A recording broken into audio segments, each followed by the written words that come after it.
Los cuentos inconclusos de Tolkien son una colección de historias que nunca fueron terminadas por el autor, una especie de borradores originales sobre muchas de las tramas y personajes de El Señor de los Anillos, que más tarde fueron publicadas por su hijo en 1980, expandiendo enormemente el universo de la Tierra Media y dando un mayor contexto a sus personajes, pues se nos narra información sobre Gandalf y el resto de magos Istari, la muerte de Isildur y la pérdida del Anillo Único o la fundación de Rohan, a través de un viaje a la primera, segunda y tercera edad. En estos cuentos se nos desvelan algunos de los reinos perdidos más poderosos de la historia de Arda, como son Gondolin y Númenor, y muchas de las aventuras de héroes legendarios, elfos, hombres y enanos. El primer cuento nos traslada a la ciudad de Gondolin, en el perdido continente de Beleriand. Es una de las leyendas más hermosas y tristes de la Tierra Media, ya que nos narra las aventuras del legendario héroe Húrin y su hijo Tuor, hombres mortales de la casa de Beor, y este Tuor es el abuelo de Elrond de Rivendell, que llegaría hasta el oculto reino élfico de Gondolin, que era gobernada por Turgon, hijo de Fingolfin, medio hermano de Fëanor, de los elfos Noldor, que abandonaron Valinor y se refugiaron en este reino para huir del poder maligno de Morgoth, y esta fue una ciudad inaccesible para los enemigos. La aparición de Tuor trae noticias del Vala Ulmo, benefactor de la ciudad, que avisaba de un gran peligro, y Tuor se quedaría allí, enamorándose de Idril, la hija del rey, con la que más adelante se casaría, y juntos engendrarían a Eärendil.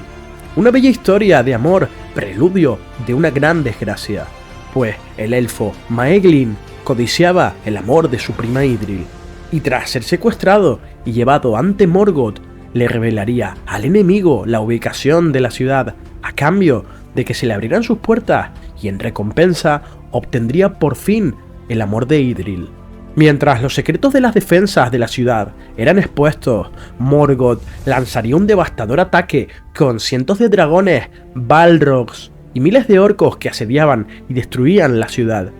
Y muy pocos lograron escapar de tal barbarie, en parte gracias al plan de huida trazado por Idril y Tuor, mientras que Glorfindel realizaría un gran sacrificio enfrentándose en combate singular contra un balrog. Y fue precisamente Glorfindel, junto con Gandalf, los únicos personajes que volvieron de Valinor una vez fallecidos, y ambos derrotarían a sus enemigos. Antes de que Gondor se alzara como el reino más poderoso de la Tercera Edad, y siglos antes de que la estirpe de Elendil y sus hijos gobernasen, la raza de los hombres, conocida por los elfos como los hijos menores de Ilúvatar, despertaron en la primera edad del mundo y llegaron a Beleriand, y durante esta primera era en la Tierra Media participaron en numerosas batallas contra Morgoth, el gran enemigo de los pueblos libres durante los días antiguos. En recompensa a su valor demostrado, los Valar, un conjunto de 14 seres espirituales que regían el universo de Tolkien, alzarían en el mar una enorme isla como regalo a estos hombres que combatieron contra Melkor, por lo que gran parte de ellos abandonaron la Tierra Media y se trasladaron en barcos provistos y dirigidos por los elfos. La creación de la isla de Númenor se daría tras el final de la Guerra de la Cólera, el conflicto bélico a mayor escala de toda la historia de la Tierra Media, cuya geografía fue cambiando durante el paso de los años por esta contienda, marcando el final de la Primera Edad del Sol.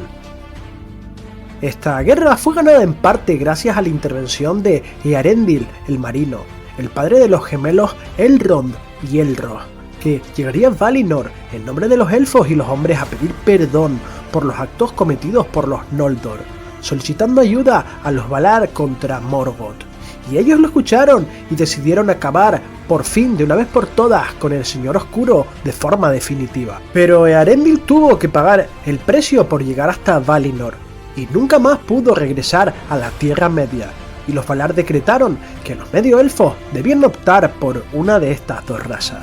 Mientras tanto, en Númenor, un gran reino de los hombres se estableció en el año 32 de la Segunda Edad, y Elros, hermano de Elrond e hijo de Eärendil, como descendiente de las casas reales de los Eldar de los Edain se convirtió en el primer rey de Númenor y bajo su gobierno y el de sus descendientes, los Númenóreanos se convirtieron en un pueblo poderoso, manteniendo amistad con los elfos durante siglos, y gracias a esta amistad los elfos trajeron muchos regalos para apuntalar esta civilización que estaba surgiendo, y entre los más destacados se encontraban las 7 Palantiri, bolas de cristal videntes que jugaron un papel clave en la historia de El Señor de los Anillos, pues Sauron obtendría la piedra maestra, Saruman la de Orthanc y Denethor la de Minas Tirith.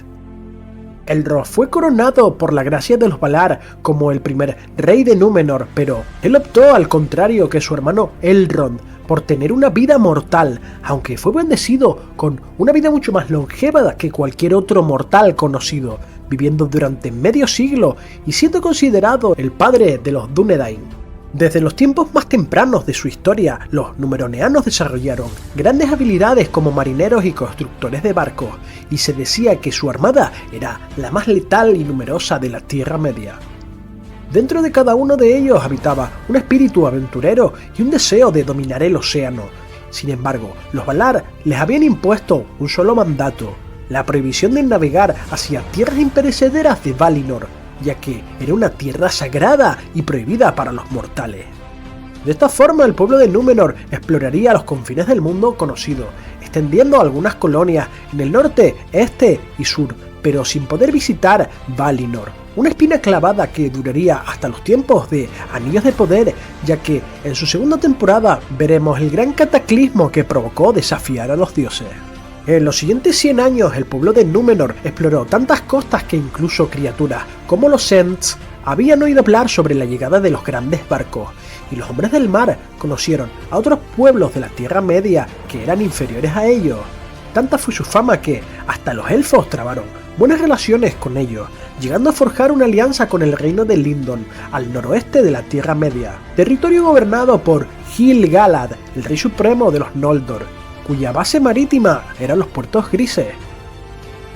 En esta época ascendería al trono Aldarion, el rey marinero, gran amigo de Gil-galad, y aprendería de los elfos el arte de construir mejores barcos, ascendiendo notoriamente el pueblo de Númenor en avances marítimos, lo que permitió establecer el primer asentamiento númenoriano en la Tierra Media, llamado Lond-daer, que jugaría un papel más importante, puesto que en los años 1693 y 1701 de la Segunda Edad, el pueblo de Númenor socorrería a Gil-galad en la Guerra de Eregion, provocada tras la forja de los Anillos de Poder, y se dice que tal fue la armada enviada por los hombres, que se pudo derrotar a Sauron temporalmente.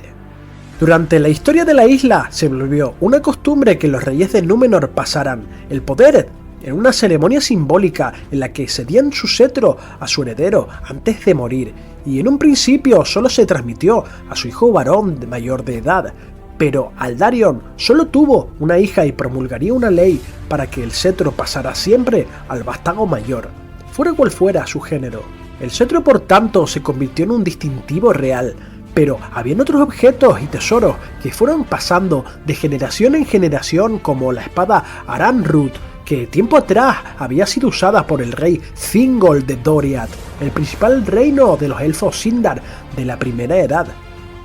También se transmitiría el anillo de Barahir, que más adelante veríamos portar a Aragorn, así como las piedras videntes que fueron repartidas por toda la Tierra Media y que fueron creadas por Fëanor, el creador de los Silmarils.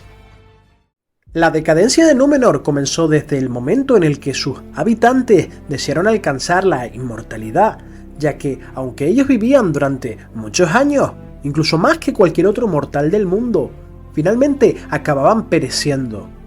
La isla comenzó, por tanto, a dividirse en dos bandos: los que deseaban la vida eterna y aquellos que aceptaban el destino que Eru y Ilúvatar les había dado, y los que deseaban la inmortalidad poco a poco comenzaron a alejarse de la amistad de los elfos, porque los envidiaban, y muchos reyes de Númenor llegaron a anhelar la inmortalidad, por lo que prohibieron la lengua de los elfos. Incluso a estos se les prohibió la entrada al reino,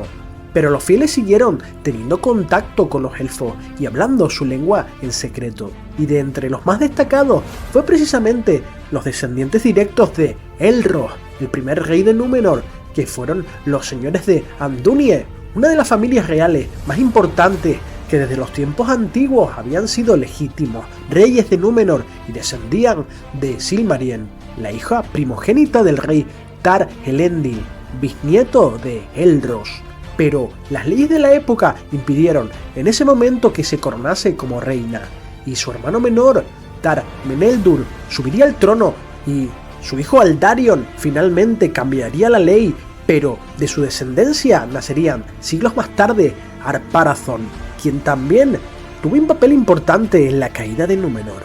Los señores de Andúnie lograron convertirse en los nobles de mayor prestigio tras la familia real, gozando de diversos títulos y privilegios, y de ellos descenderían personajes como Elendil, Isildur y finalmente, durante el Señor de los Anillos, Aragorn, el último de su linaje. Pero la arrogancia y codicia corrompió a los reyes de Númenor, de forma que cuando visitaban la Tierra Media, en lugar de instruirlos y comercializar con los otros hombres, los sometían, por lo que algunos numeroneanos no estaban de acuerdo con la opinión del rey, y se quedaron en la Tierra Media e instalaron sus propios señoríos, hasta que finalmente ascendería al trono Tar-Palantir, tras muchos reyes contrarios a los Valar, y se arrepintió de las acciones de sus antepasados, pero era demasiado tarde, pues las semillas de la envidia estaban arraigadas entre su gente, y su hija fue obligada a casarse con su primo Ar-Pharazôn, que ascendería al trono, incluso a pesar de que la ley indicaba que su hija podía regir, y no se haría respetar esta ley, algo que causaría la destrucción final de Númenor. Y esta trama seguramente la vemos en Anillos de Poder, porque el rey Tar-Palantir es el que se mantiene en coma, descansando en sus estancias. Con la llegada de este nuevo rey finalmente se provocaría la destrucción de Númenor, que Tolkien basó en el hundimiento de la civilización de la Atlántida. Tan poderoso y orgulloso fue Pharazôn que cuando escuchó que Sauron se había vuelto a alzar declarándose como rey de todos los hombres de la Tierra Media, marcharía con una gran armada en el año 3661 de la Segunda Edad, y Sauron entonces se presentó ante ellos bajo una forma hermosa y dijo sentirse abrumado por el inmenso poder y tamaño del ejército de Númenor, rindiéndose aparentemente ante Pharazôn y entregándose como prisionero. Pero esto era parte de un plan del Señor Oscuro, ya que con astucia se infiltró en el reino de los hombres para destruirlo desde dentro. Pronto Sauron, sabiendo las ansias de poder del rey, se convirtió en su consejero más leal y envenenó a Pharazôn, con sus ideas en contra de los Valar, alimentando su codicia hasta el punto de construir en Númenor un templo en honor a Melkor, también conocido como Morgoth, el primer Señor Oscuro y maestro de Sauron, y se dice que allí se realizaban sacrificios humanos en su nombre. Tras un tiempo, Sauron consiguió convencer al rey para atacar Valinor y reclamar a los dioses la inmortalidad para los hombres. Y en el año 3319, una gigantesca flota de guerra cruzaría el mar hacia las tierras imperecederas. Y entonces Manwë, el más importante de los Valar y hermano menor de Morgoth, pidió ayuda al supremo Eru Ilúvatar para que actuara, y ante las faltas cometidas por los hombres y el desafío de su rebelión, convocó una gran ola que hundió en el fondo del mar a Númenor, destruyendo su poderosa flota y también a la mayor civilización de los hombres para siempre. Pero este cataclismo también afectaría a Sauron, que se encontraba en Númenor y no había previsto este escenario, por lo que su cuerpo físico fue destruido y también fue engullido por el mar. Sin embargo, al ser un Maiar, su espíritu sobreviviría y partiría hacia Mordor, donde tomaría una nueva forma, pero como había conspirado para corromper los corazones de los hombres, su poder disminuyó y perdió la capacidad de tomar formas hermosas para siempre, por lo que jamás volvería a engañar de la misma forma a los hombres o a los elfos. Pero no todos los hombres perecieron durante la caída de Númenor, ya que, temiéndose lo peor tras la partida del rey y su ejército hacia Valinor, Elendil, señor de Andúnie, y un grupo de fieles a los Valar marcharon a tiempo de la isla, con 9 barcos en dirección a la Tierra Media. Se dice que desembarcaron en aquellas colonias del pasado que todavía seguían manteniéndose fieles a los elfos, ajenas a la influencia de Sauron, aunque otras fueron corrompidas, y en ellas se seguía glorificando al Señor Oscuro, como fue el caso de Umbar, sureños que veríamos en el retorno del rey como aliados del Señor Oscuro y que serían conocidos como los Numeroneanos Negros,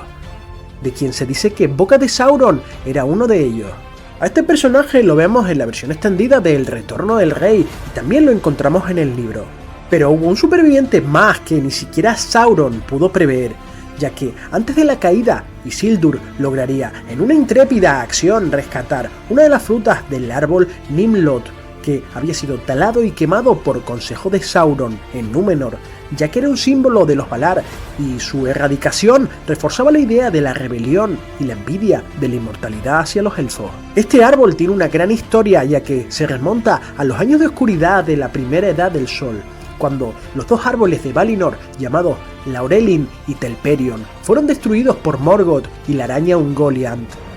Y ante la tristeza del daño causado, los Eldar llegaron a Valinor y Yavanna, una de sus divinidades, creó un árbol llamado Galatilion, que fue plantado en el reino élfico de Tirion. Y uno de sus vástagos fue llamado Celeborn. Y cuando Eru creó Númenor y aceptó que los hombres morasen en ella, los Eldar le regalaron al primer rey Elros un pequeño vástago del árbol sagrado que los Dúnedain llamarían Nimlot. Finalmente, Elendil llegaría a las costas de Pelargir, junto con sus hijos Isildur y Anarion. Fundarían los reinos de los Dúnedain en el exilio, Gondor en el sur y Arnor en el norte. Y el fruto de Nimlot fue plantado y florecería, dando origen al árbol blanco de Gondor, un árbol que llegó a secarse hasta que, en El Señor de los Anillos, Aragorn reclama el trono de Gondor y una vez finalizada la Guerra del Anillo, Gandalf llevó al rey ante un retoño de aquel árbol blanco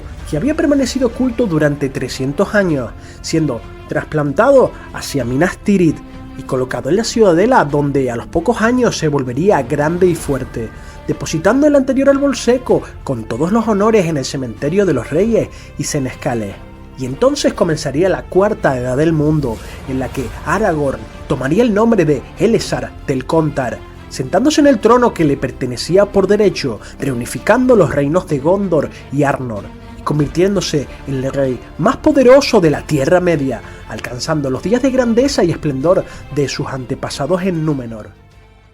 El reino de Rohan, también conocido como La Marca, estaba situado en la zona central de la Tierra Media y durante la Tercera Edad se encontraba habitado por un orgulloso y valiente pueblo que descendía de la casa de Eorl el Joven, primer rey de los señores de los caballos.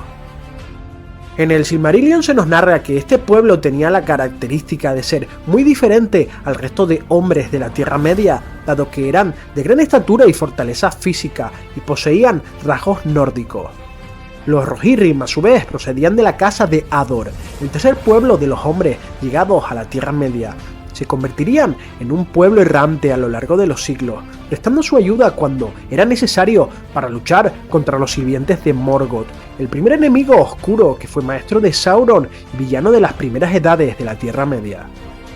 Este pueblo ganaría importancia en la Tercera Edad, ya que en el año 2510 el reino de Gondor se vio en un inmenso peligro, ya que una gran hueste de hombres salvajes venidos del nordeste invadirían las tierras de Rhovanion y se internarían sin oposición alguna hasta las Tierras Pardas, cruzando el río Anduin y situándose muy cerca de la capital de Gondor, al mismo tiempo que miles de orcos descendían de las montañas nubladas, infectas criaturas que se encontraban en plenitud de sus fuerzas, dado que todavía no habían comenzado los conflictos entre los enanos y los orcos que vimos narrados en las películas del Hobbit.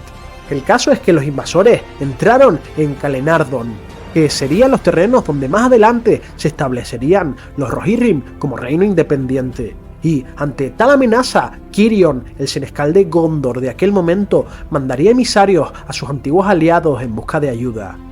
Y diversos mensajeros partirían a lo largo del Valle del Anduin en busca de tropas para auxiliar a Gondor, pero habían pocas esperanzas dado que los hombres allí eran pocos y estaban muy dispersos. Pero entonces Eorl, el joven, señor de los hombres de los Eoted, le llegaría esta noticia y no dudaría un segundo en reunir a sus jinetes para socorrer a Gondor. Las tierras que Eorl gobernaba se encontraban muy distantes en las mismas fuentes del río Anduin, en las más remotas estribaciones de las montañas nubladas, junto al extremo norte del Bosque Negro, y se decía que su pueblo era pariente de los hombres del valle y de los Beornidas, siendo también lejano pariente de los reyes de Gondor. Este pueblo amaba a los caballos como si fueran sus hijos y tenían una destreza sin igual como jinetes, aunque se sentían algo apretados en aquellos territorios puesto que habían aumentado mucho en número. Fue entonces cuando Eorl partió hacia el sur con un total de 7000 jinetes armados y varios centenares de arqueros, y a su paso por Dol Guldur, Eorl desvió tropas hacia el oeste para evitar cualquier ataque y cerrarle el paso a una posible retirada de estos hombres salvajes, recibiendo entonces una inesperada ayuda, ya que al enterarse del peligro que corría Gondor, la dama Galadriel de los elfos envió una espesa niebla desde el bosque de Lothlórien para ocultar al ejército de Eorl, por lo que a su llegada a Calenardor, lugar donde se establecía el ejército enemigo, los jinetes sorprendieron a sus rivales. Y así llegó la batalla del campo de Celebrand, en un inmenso valle de tierra verde en el que las escasas fuerzas de Gondor todavía resistían y se encontraban aislados de recibir refuerzos desde el sur, y habían perdido ya toda esperanza.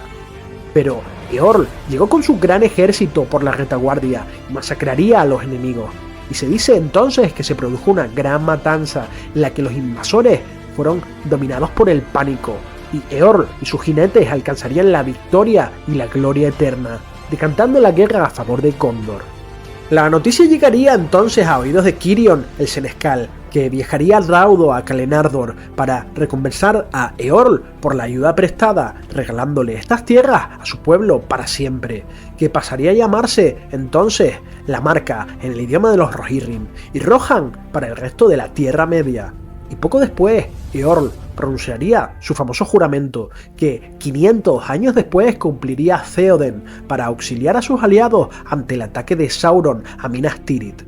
Eorl el joven, por tanto, sería coronado como el primero de los señores de los caballos, y durante siglos los jinetes serían regidos por sus propias leyes y normas, siempre prestando auxilio a Gondor cuando fuera necesario. El pueblo de Eorl en el pasado ya había realizado hazañas considerables, y se cuenta que Fram, uno de sus ancestros, había matado a la bestia Skaza, un poderoso dragón de las montañas grises, y tras destruirlo, Fram recuperó un inmenso tesoro que pertenecía a los enanos, y parte de este botín sería llevado al sur, ya que el cuerno que le da Éowyn a Merry en el libro después de la Guerra del Anillo pertenecía a este tesoro. Otra leyenda de Rohan narra como el padre de Eorl, de nombre Leod, era el mejor domador de caballos de entre los suyos, y cierto día ha visto un caballo blanco que era el más hermoso e indomable de los que había visto, y se decidió entonces a montarlo, pero el caballo lo llevó lejos y le hizo caer, golpeándose contra una roca, muriendo poco después. Ante esta afrenta, Eorl quiso vengarse por la muerte de su padre, y con tan solo 16 años perseguiría el caballo hasta dar con él. Y los suyos pensaban que lo mataría cuando lo tuviese a tiro con el arco, pero el joven rey se aproximó al caballo y lo llamó, y para gran asombro de todos los presentes, el caballo se le acercó y se quedó junto a él. Eorl, por tanto, lo llamaría Feralof. Le hizo entender que tenía una gran deuda con él y que, para pagarla, el caballo debía someter su libertad hasta el fin de sus días. Esta criatura era uno de los primeros Mearas, caballos que entendían el lenguaje humano, y así fue como Feralof cabalgó durante toda su vida con Eorl sin riendas, pero solo permitía que el rey lo montara, y junto a él cabalgaría a la batalla del campo de Celebrand, y la vida del caballo fue tan larga como la de los hombres, siendo un antepasado de Sombra Gris, que siglos más tarde sería montado por Gandalf. Si bien los Mearas solo estaban reservados a los reyes de la Marca o a sus descendientes, y que el linaje de estos caballos se decía que procedía de las tierras occidentales, de la Tierra Media, de más allá del mar, probablemente de Valinor.